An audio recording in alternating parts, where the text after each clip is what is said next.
Dear Lagosians, as we all prepare to go to the polls this Saturday, 9th March 2019, I want to take this opportunity to speak from the heart to all Lagosians, men and women, young and old, about a few things that I hope that you consider before you cast your vote.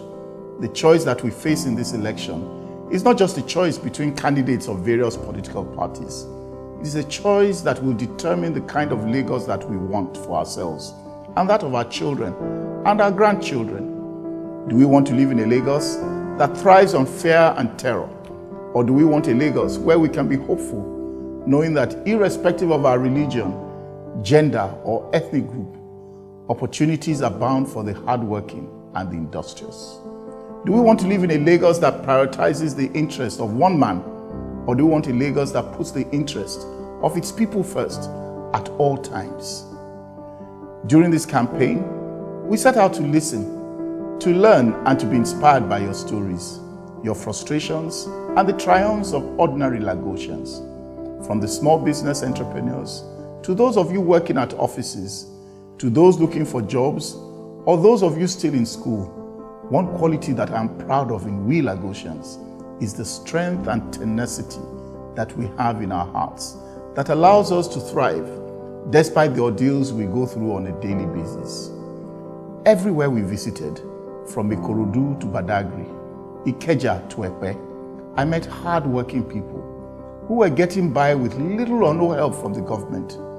They lived their lives not expecting much other than the basics such as potable water, affordable schools for their children, access to health care, good roads, and guaranteed security for them and their businesses. Things every well-meaning government should be able to provide for its people. There has been no greater reward than meeting you all and the unmistakably warm acceptance I have been given. To you all, I say thank you. The Lagos that I envision is one that lives up to its potential as the 5th largest economy in Africa, where economic growth translates to jobs and opportunities for our teeming youth population, as opposed to the high levels of unemployment that we're currently experiencing. I envision a government that is open and accountable, which is why I have promised to implement the Freedom of Information Act in my first 30 days in office.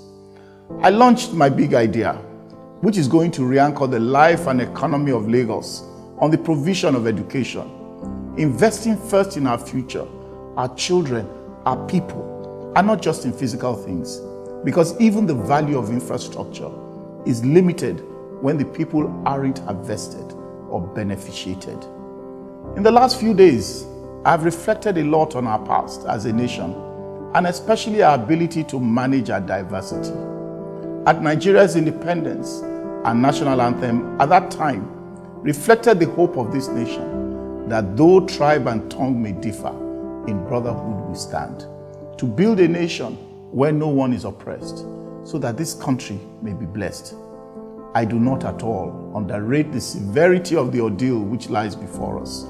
As we go to the polls on Saturday, the ruling party in Lagos State has outstayed its welcome, and we must with one voice see to their departure. Enough is enough. It has been a vicious campaign, and it need not have been that way.